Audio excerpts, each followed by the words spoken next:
KaraokeBooks. Mansfield Park. Written by Jane Austen. Audiobook. Chapter 46. As Fanny could not doubt that her answer was conveying a real disappointment, she was rather in expectation, from her knowledge of Miss Crawford's temper, of being urged again, and though no second letter arrived for the space of a week, she had still the same feeling when it did come. On receiving it, she could instantly decide on its containing little writing, and was persuaded of its having the air of a letter of haste and business. Its object was unquestionable, and 2 moments were enough to start the probability of its being merely to give her notice that they should be in Portsmouth that very day, and to throw her into all the agitation of doubting what she ought to do in such a case. If 2 moments, however, can surround with difficulties, a third can disperse them, and before she had opened the letter, the possibility of Mr. Dot and Miss Crawford's having applied to her uncle and obtained his permission, was giving her ease. This was the letter. A most scandalous, ill-natured rumor has just reached me, and I write, dear Fanny, to warn you against giving the least credit to it, should it spread into the country. Depend upon it there is some mistake, and that a day or 2 will clear it up. At any rate, that Henry is blameless, and in spite of a moment's etordery thinks of nobody but you. Say not a word of it, hear nothing, surmise nothing, whisper nothing, till I write again. I am sure it will be all hushed up, and nothing proved but Rushworth's folly. If they are gone, I would lay my life they are only gone to Mansfield Park, and Julia with them. But why would not you let us come for you? I wish you may not repent it. Yours, N.C. Fanny stood aghast. As no scandalous, ill-natured rumor had reached her, it was impossible for her to understand much of this strange letter. She could only perceive that it must relate to Wimpole Street and Mr. Crawford, and only conjecture that something very imprudent had just occurred in that quarter to draw the notice of the world, and to excite her jealousy, in Miss Crawford's apprehension, if she heard it. Miss Crawford need not be alarmed for her.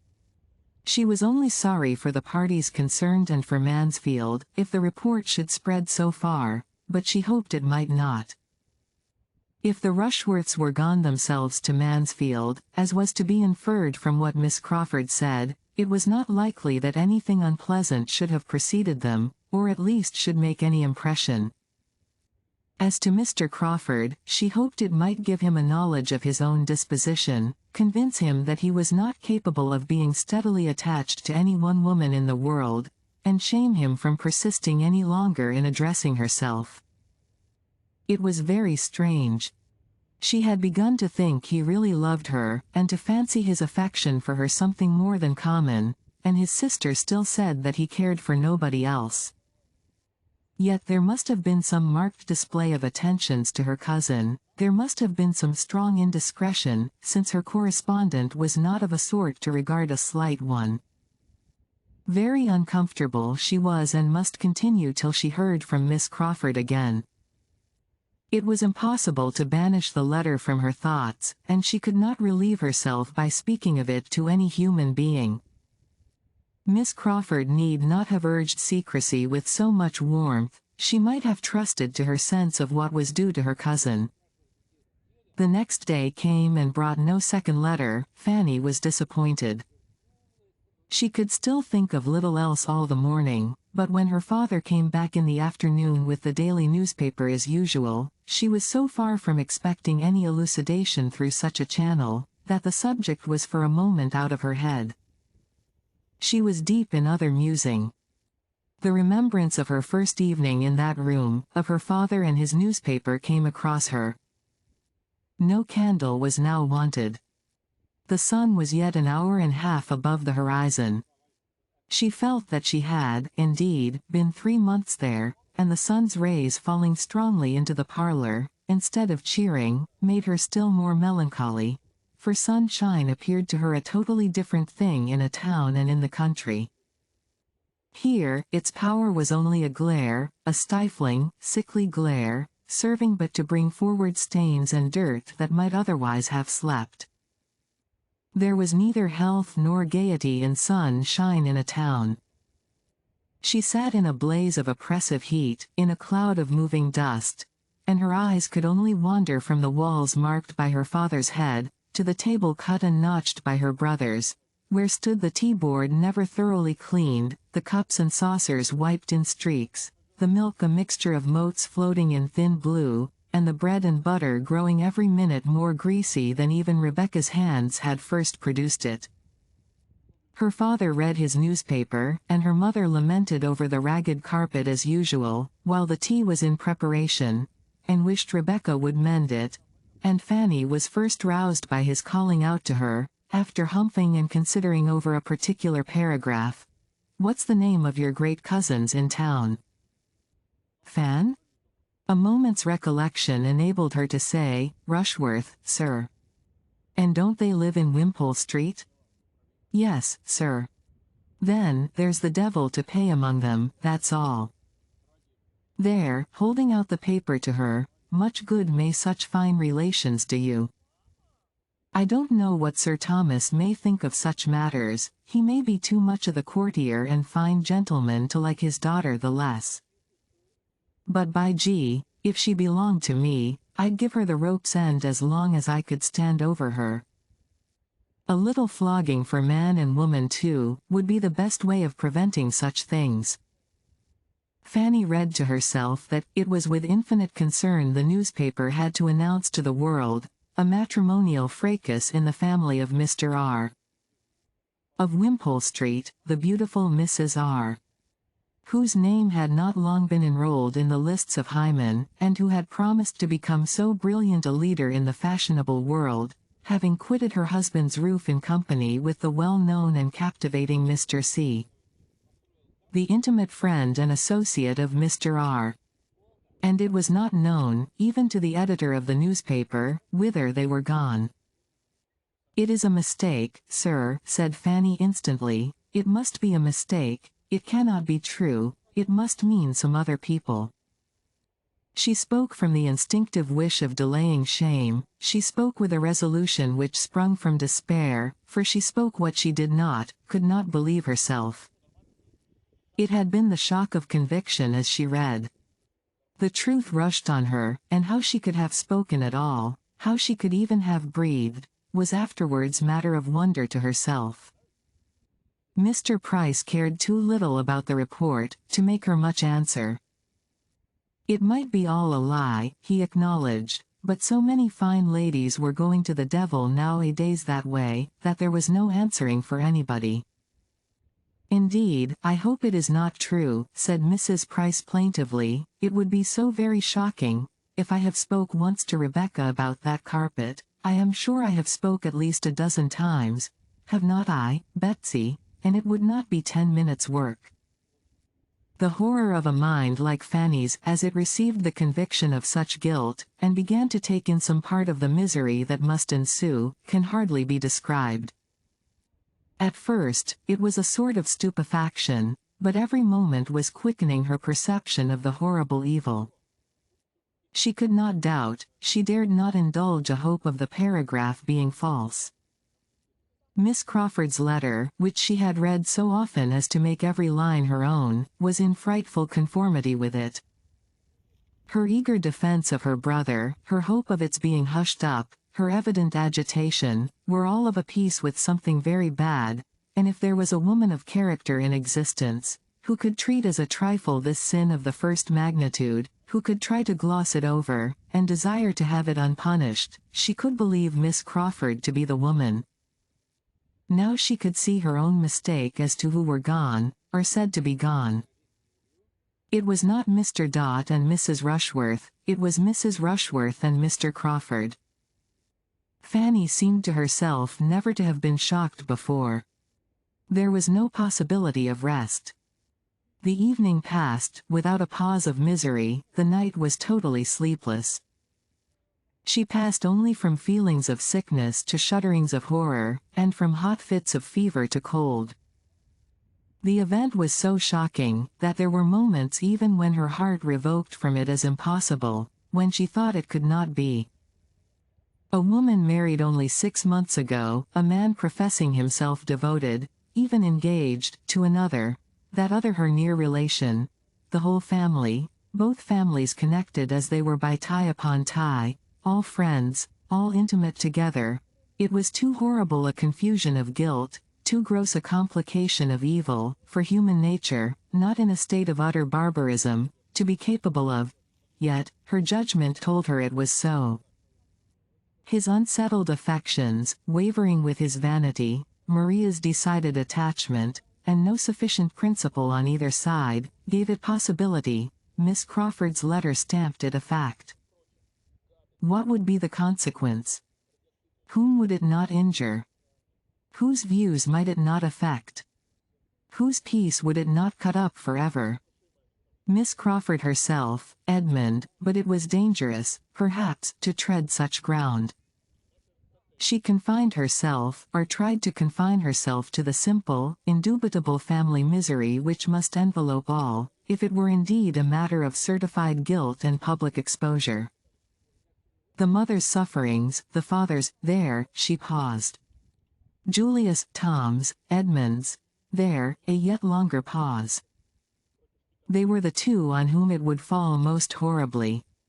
Sir Thomas's parental solicitude, and high sense of honor and decorum, Edmund's upright principles, unsuspicious temper, and genuine strength of feeling, made her think it scarcely possible for them to support life and reason under such disgrace, and it appeared to her, that as far as this world alone was concerned, the greatest blessing to every one of kindred with Mrs. Rushworth would be instant annihilation. Nothing happened the next day, or the next, to weaken her terrors.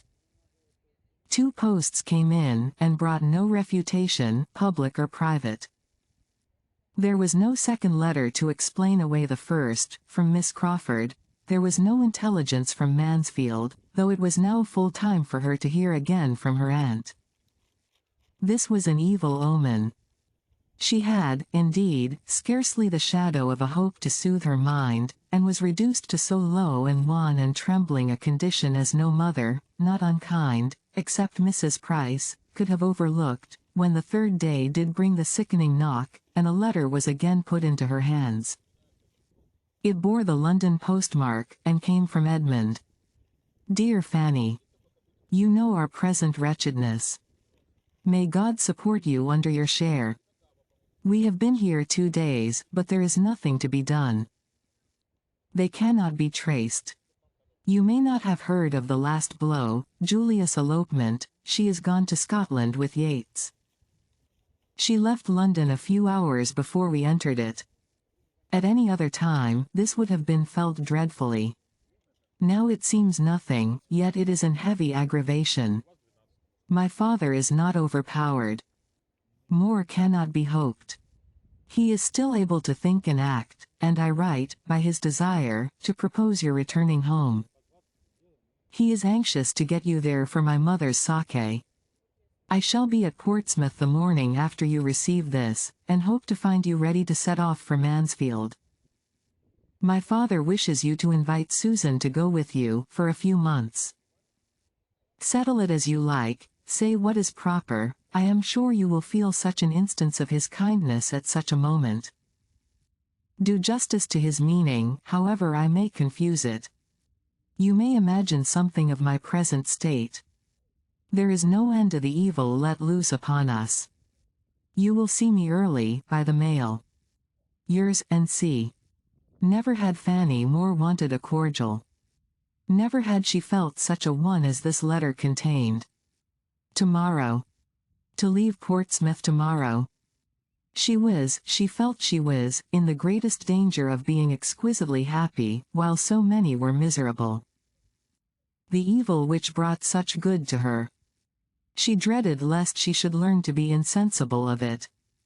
To be going so soon, sent for so kindly, sent for as a comfort, and with leave to take Susan, was altogether such a combination of blessings as set her heart in a glow, and for a time, seemed to distance every pain, and make her incapable of suitably sharing the distress even of those whose distress she thought of most. Julia's elopement could affect her comparatively but little, she was amazed and shocked, but it could not occupy her, could not dwell on her mind. She was obliged to call herself to think of it, and acknowledge it to be terrible and grievous, or it was escaping her, in the midst of all the agitating, pressing joyful cares attending this summons to herself. There is nothing like employment, active, indispensable employment, for relieving sorrow. Employment, even melancholy, may dispel melancholy, and her occupations were hopeful. She had so much to do, that not even the horrible story of Mrs. Rushworth, now fixed to the last point of certainty, could affect her, as it had done before. She had not time to be miserable. Within 24 hours she was hoping to be gone. Her father and mother must be spoken to, Susan prepared, everything got ready. Business followed business, the day was hardly long enough.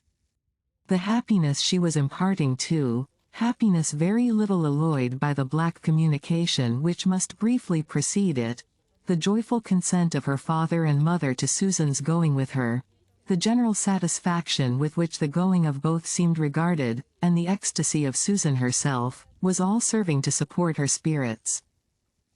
The affliction of the Bertrams was little felt in the family.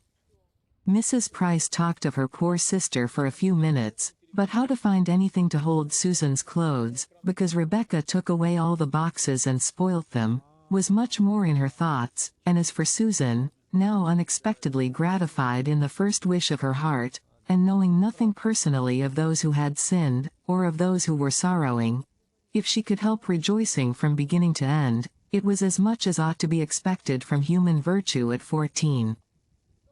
As nothing was really left for the decision of Mrs. Price, or the good offices of Rebecca, everything was rationally and duly accomplished, and the girls were ready for the morrow. The advantage of much sleep to prepare them for their journey was impossible. The cousin who was traveling towards them, could hardly have less than visited their agitated spirits, one all happiness, the other all varying and indescribable perturbation. By 8 in the morning, Edmund was in the house. The girls heard his entrance from above, and Fanny went down. The idea of immediately seeing him, with the knowledge of what he must be suffering, brought back all her own first feelings. He so near her, and in misery. She was ready to sink, as she entered the parlor. He was alone, and met her instantly, and she found herself pressed to his heart with only these words, just articulate, "My Fanny, my only sister, my only comfort now." She could say nothing, nor for some minutes could he say more. He turned away to recover himself, and when he spoke again, though his voice still faltered, his manner showed the wish of self-command, and the resolution of avoiding any farther allusion.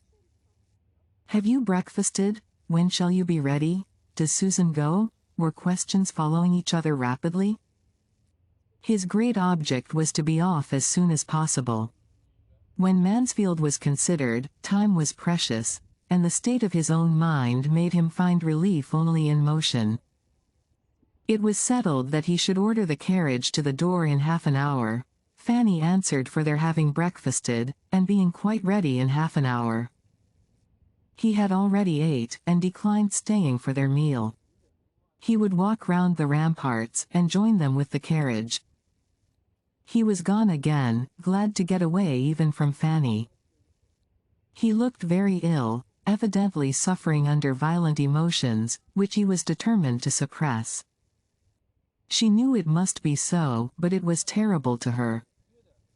The carriage came, and he entered the house again at the same moment, just in time to spend a few minutes with the family, and be a witness, but that he saw nothing of the tranquil manner in which the daughters were parted with, and just in time to prevent their sitting down to the breakfast table, which by dint of much unusual activity, was quite and completely ready as the carriage drove from the door. Fanny's last meal in her father's house was in character with her first. She was dismissed from it as hospitably as she had been welcomed. How her heart swelled with joy and gratitude, as she passed the barriers of Portsmouth, and how Susan's face wore its broadest smiles, may be easily conceived. Sitting forwards, however, and screened by her bonnet, those smiles were unseen. The journey was likely to be a silent one. Edmund's deep sighs often reached Fanny. Had he been alone with her, his heart must have opened, in spite of every resolution, but Susan's presence drove him quite into himself, and his attempts to talk on indifferent subjects could never be long supported. Fanny watched him with never-failing solicitude, and sometimes catching his eye, received an affectionate smile, which comforted her, but the first day's journey passed without her hearing a word from him on the subjects that were weighing him down. The next morning produced a little more.